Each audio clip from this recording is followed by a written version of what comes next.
Welcome to the Stronger, Leaner, Lighter show for this day, 20th of April. Today I'm talking how to lose visceral belly fat, and this show is exclusively for women. So I can't wait to share with you some of the things I've discovered in the last little while and how you can fix it.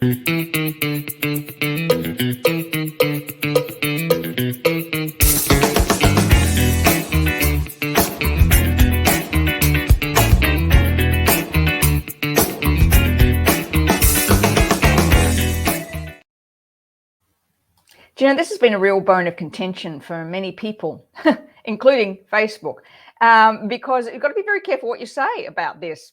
Somehow if you're talking about visceral belly fat, it upsets Facebook's algorithm or goes against community standards. But I want to talk about this today because as we age, this is something that we really have issues with. And especially if you've been after Easter and you've enjoyed hot cross buns and chocolates and a few glasses of wine more than you would normally do. This show is just perfect for that. And today I'm going to be showing you why this happens. I've got some slides to show you exactly what visceral belly fat is. And then we're going to go through it. I'm going to share with you how to get through it and something very special we've got coming up next week. So as you pop on, just say hi. Let me know if you can hear me. Send me a heart or a like. Let me know if this is something that you struggle with. You know, it's that fat that sits right sort of underneath the belly button that can be really difficult to shift.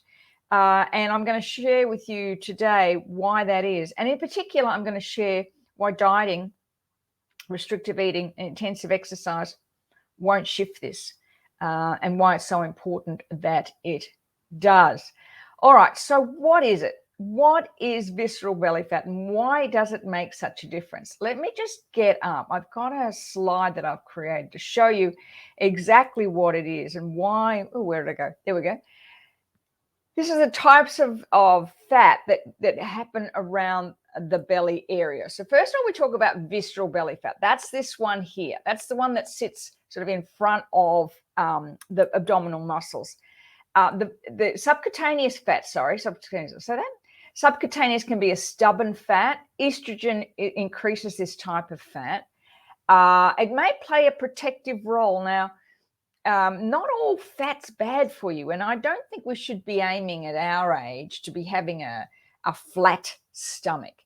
I mean, it's lovely that you do, and you know, I work hard to ensure that my abdominal muscles are strong, but having a flat stomach is not the be-all and end-all, because it can play a protective role, especially if there's a few people who are unwell at the moment, and a good amount of subcutaneous fat can really help if you are unwell. You know, the body will draw on it. It's less metabolically active, and it's a normal buffer system for excess energy intake. This is the abdominal muscle wall here in the middle. So the subcutaneous fat sits on the outside of that wall, and double one. I'm going to share with you in a minute why that's important to keep that strong. But interestingly enough, visceral belly fat's the first to go in weight loss. It accumulates with stress. It surrounds the organs of the body, and that's what makes it so dangerous, is because it surrounds the organs of the body. And it's a predictor of metabolic syndrome. So if you've got issues with your metabolism, it's more insulin resistant, which means that it plays havoc with your blood sugar levels.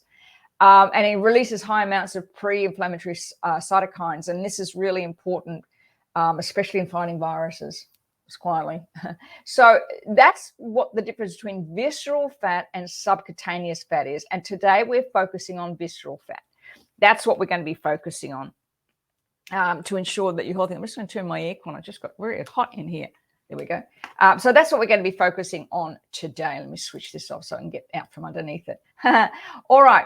Let's look at what I call the 4 S's of visceral fat loss. And again, it's important that visceral fat loss, that you're not focusing on restrictive eating and you're not focusing on intensive exercise, because it's not going to shift it in the long term. If you're placing your body under more stress by doing that, it will slow that process down. So the 4 S's, number 1 is less stress. So visceral fat is really brought about by stress, overproduction of cortisol. So cortisol cues your body to store fat as a survival mechanism. Now, how does that happen? You're under stress, your body naturally will produce cortisol and adrenaline when you're the flight, fight, and freeze response. You've heard me talk about this before. But that's an energy system. Now, we need cortisol to wake us up in the morning. It's what wakes us up. It's what gets us out of bed. We need some cortisol in order to achieve a lot of cortisol when you are studying for an exam, or you're setting goals that are higher than normal, or you're really working, to step outside your comfort zone. So it's a normal process. Have to have some forms of cortisol. But what happens is when we're under stress and we continue to stay under stress, is that the cortisol, because it creates energy, hangs on to that energy and lays it down as fat in case you need it later on. So our body, remember, is always working with us. So especially the last 2 years when we've been under, severe, what we call, low grade stress and anxiety. We're not quite sure what's going to happen next. The mainstream media, blah, blah, blah, blah, blah about fear. You're living in that heightened state. Our studies have shown that long periods of stress can make your body and brain feel depleted, plus that, so causing you also to crave sugary foods. Remember, your body's always working with you. So if you're under a lot of stress, your brain is looking for ways to release that stress, and it will often reach for foods such as sugary foods or high simple carbohydrate foods because of the dopamine it creates, which is that calming dopamine. And so why, 2 years ago when this all started, that everybody went home and created, had, bake bread and make cakes, because our brain was trying to make sense of it all. So that stress, as I mentioned before, gets laid down as visceral belly fat because you're not getting rid of it. Plus, then, if you're eating sugary foods on top of that to kind of release the stress, or having wine, or, not dealing with it in some physical form, it just stays there because the body wants you to do something. Your body's trying to protect you. So number one is, when releasing visceral fat, is to look at your stress levels and look at ways in which you can manage those stress levels. Of course, we use EFT or meditation here that can really help you lower that stress, but being mindful of it. I think for a lot of women, we live with this low-grade stress and anxiety and we forget about it. And I was talking to a client yesterday about this. I said, I have a feeling you're internalizing your stress because you're the type of person that just gets on with things. And she kind of went, oh, yeah, actually, I think you're right. I think that's what I do. So we're internalizing it. Our body's an amazing, amazing thing. All right, number two on the 4 S's of visceral fat loss. There's 4 of them, and I'm going to share with you. Number 1 is more sleep. And I think for women over 50, I've mentioned this heaps of times before, sleep is a really big issue for many women, only because we've gotten so used to waking up for babies and then waking up for teenagers. And of course, then going from menopause and perimenopause, when often we're waking up, we're hot, sweaty. So, and it's not the quantity of sleep we're looking at. We're actually looking at the quality, the number of cycles you go through. You have about a 90-minute cycle that you go through, and we're looking at about 5 of those cycles per night. So you're not going to be in that deep sleep all night. You're going to come out of it, and then you're going to go back into it. It's the cycles that we're looking at. So if you're not getting those good cycles of sleep, you're actually not getting that deep sleep. Researchers have found that people on restricted sleep, they did a study where they had a group of people who ate a normal amount of calories and had normal sleep patterns. And then they had people where they restricted their sleep, and by waking them up, and they found that they had that restricted sleep group, even though they had the same amount of calories, had up to 9% increase in belly fat and an 11% increase in a healthy belly visceral fat. So that shows you that when you are not getting a good night's sleep, it's going to lay down as visceral belly fat. And the other thing about that is that when you're not getting enough sleep, you become leptin resistant. In other words, your body isn't, I'll talk a bit more in a minute, but when you're tired, you have a tendency to want to eat more sugary, simple carbohydrate foods. And on top of all that, leptin, which is the hormone, your hormone that lets you know when you're full, doesn't work properly. In other words, and ghrelin is your hormone that tells you when you're hungry. And when you're not getting enough sleep, it's like those two flip, and you'll feel hungrier, and you'll be searching for foods. The leptin doesn't work as correctly, and so you'll be eating more. And as I said, when you're tired, you know yourself, when you're tired, it's very difficult. You're going to reach for sort of really healthy foods. You want foods that are going to make you feel, happy. So you want fast acting sugars. Of course, again, that lays it down as visceral belly fat. All right, let's talk the next one. And this is really a passion of mine at the moment, as you know, less sugar and seed oils. Now, studies have shown that those eating more sugar tend to have more visceral fat, causing insulin resistance. In other words, your insulin isn't working properly, and promotes weight gain and diabetes. So you couple that with being stressed, not enough sleep, and you're adding sugar and seed oils on top of that, then that visceral belly fat it's like a perfect storm. And eating trans fats and processed food over the long term eventually lead again to that leptin resistance. Now, I've done a couple of shows on seed oils. Stay away from them. Stay away from them. They are the more studies now coming up about how these seed oils, we call them vegetable oils, but they're not. Sunflower oil, safflower oil, any of those types of oil, and as well as high fructose corn syrup, those types of things. The body doesn't know what to do with it. They're manufactured. You're far better to stick to good quality fats, because that's the other thing about visceral fat, is that you actually need good quality fats. I came out of that era, as many of you will be, I'm sure, if you're sort of over 50, where it was all low fat in the 80s and the early 90s, and because that was just so wrong. So wrong. We actually need fat. So avocados, olive oil, avocado oil, coconut oil, oily fish, nuts, seeds, those type of things we actually need. Like, none seeds, I mean real seeds, not that safflower oil stuff. And they call them vegetable oils to sell them. They're not vegetable oils. Sunflower's not a vegetable. Neither is safflower. That just the marketing that went into that. I mean, if you go back to a couple of shows, I might put a link down below. A couple of shows ago, I did about industrial seed oils. Trust me, you'll never buy fish and chips again. I just say, or any of those takeaway foods, when you know what's in those oils and the impact on your body. Really, really bad for you, and especially as we age, because we've also been used to it. We've eaten them for so long.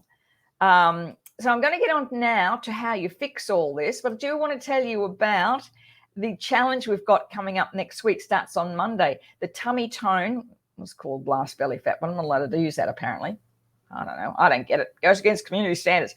Tummy toned. We're going to help you tone your tummy, blast that visceral fat. Next week, we've got a 5-day challenge to help you do that. Now, in the 5-day challenge, what you're going to do is you're going to get an exercise a day plus a strategy a day. Remember, this is not just about exercise, but we're going to build, and I'll tell you in a minute why that's so important, be building your muscle mass, why it's so important. It's critical, in fact, and how it helps release that visceral fat. So we're going to be doing that, as I said. Let me just get this up. I'm going to put the link in the comments.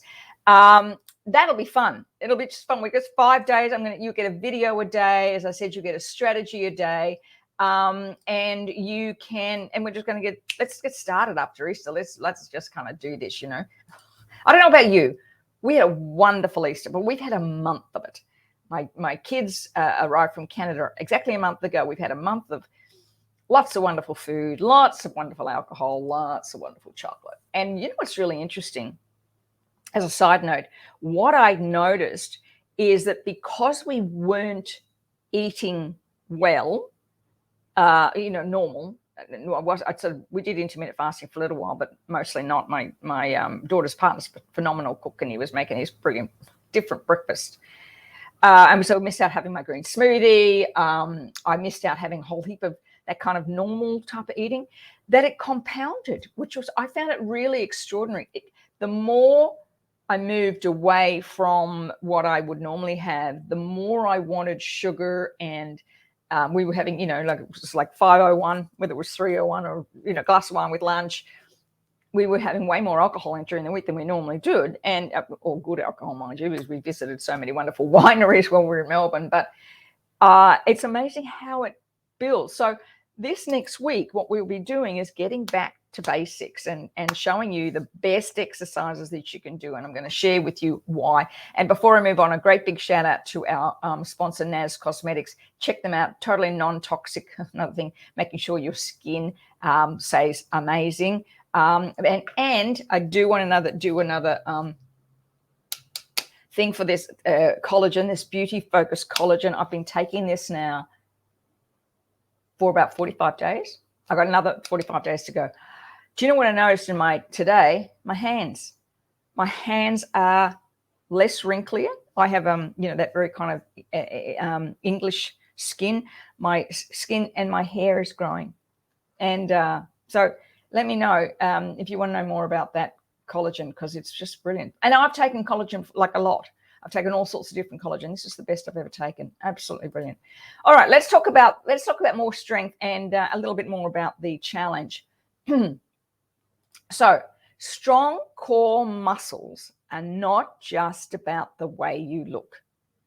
Now, I've been, as a fitness instructor, I began my career in 1980. I had a gap in the middle of 10 years when we had autism enter our lives.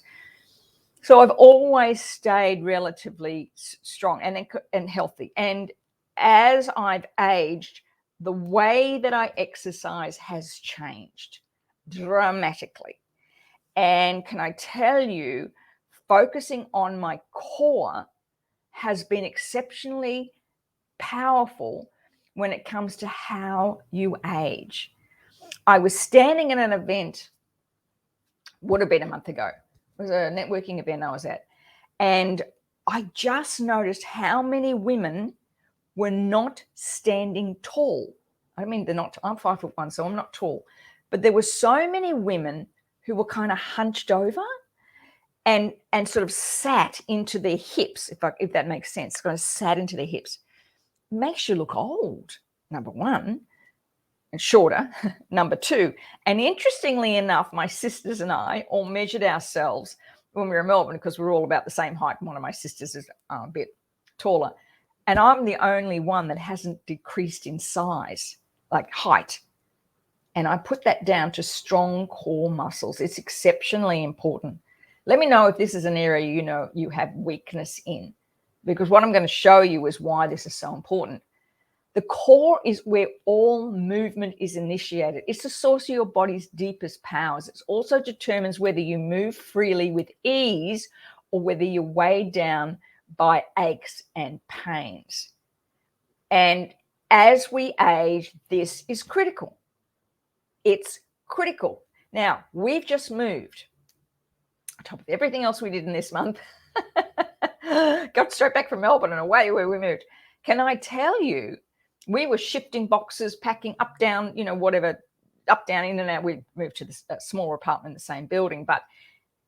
And normally I've got to be very protective of my back, and it's fine. Well, part of it's the collagen, I'm pretty sure. But the other thing is the strength of my abdominals, is that it's critically important when you age that you have strong abdominals. It's because that's where most of our back issues come from, is weak abdominals. The other thing about having strong abdominals is it enhances your stability and balance. So again, makes all activities easier, helps prevent falls. we're lifting things all the time without really even thinking about it. Just the groceries in and out of the car, or as I said, we're shifting boxes. Many years ago, I remember I was teaching fitness class, and I had a nurse in the class, and she was telling me that nurses in particular end up with terrible lower back issues. And she said the problem is they're always lifting patients.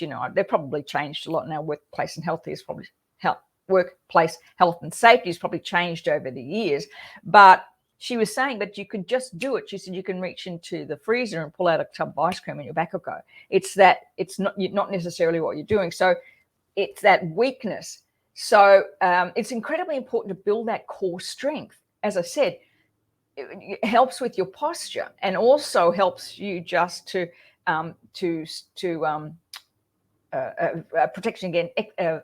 Start again, Sally. Helps protect against injury for your lower back. So if you've got lower back issues, you need to be focusing on your core strength, and that's what we're going to be doing next week in that challenge. More abdominal strength helps ramp up in your metabolism. Let me get that slide up again. Let me show you again.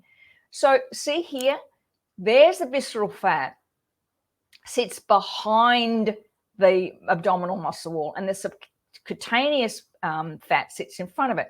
If you've got stronger abdominals, what you're going to be doing is building the metabolism, which basically means you're going to be burning more calories, because that's what metabolism is, and it's created in your muscles. So you want to be focusing on looking at how you can ramp up that metabolism to ensure that you are, whatever you're doing, you're getting better results because you've got more muscle there. And as I said, it reclaims your posture. So you move effortlessly throughout the day, and you actually will just look a few kilos lighter. Do it. If you don't believe me, go stand in a mirror when the show's over and look. When you're standing tall and your abdominal muscles are strong, so between your hips and under the breasts, you lift up, and just look at how different you look. Just look at how different you look when you are standing strong and tall. And again, that's what we're going to be talking about all next week, is how to retain that posture, because every exercise you do must have an element of posture, form, flexibility, and posture. Must have that in it. So don't do a gazillion crunches if you are not holding your body in a way that builds that strength and posture. Now, we all know too, for us, estrogen promotes the storage of fat for healthy reproductive years. And when there's too little or too much estrogen, weight gain often results. So if you really are struggling, it would be an idea to go get your estrogen levels checked. However, I do want to say this, that oftentimes as we age in our 50s, we've eaten the same way we always used to eat.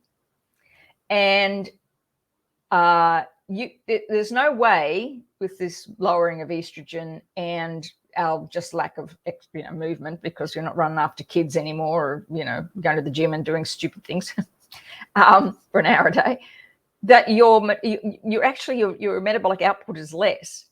So estrogen also adds to that. It's not to be used as an excuse. Get your estrogen levels checked. But remember that in order to release that visceral belly fat, you need to be eating foods that are low glycemic. So you need to eat lots of fruits, vegetables, leafy green vegetables, so to lower that blood sugar level, which also contains fiber. You need to be eating oily fish. You need to be eating lots of protein. Most women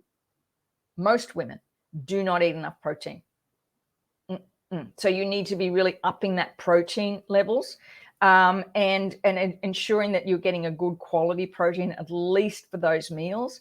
But I'd also want to talk about intermittent fasting.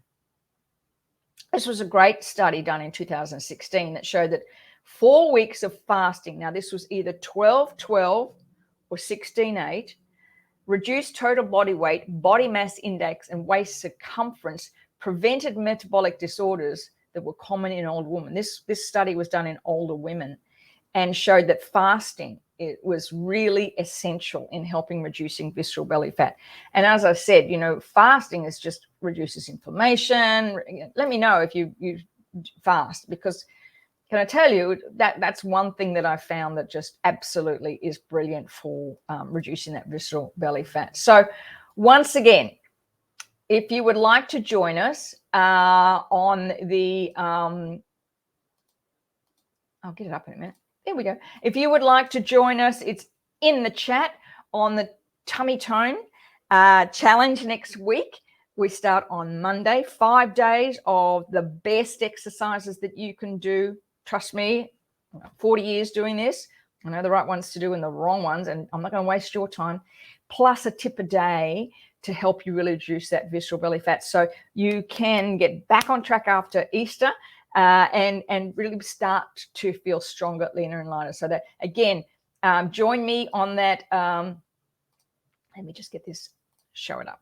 Join me on the Tummy Tone challenge, 5 days, started next week. Doesn't cost you anything to join. The link is in the chat, as I mentioned, and I'd love to support you. We're going to have a great deal of fun on this.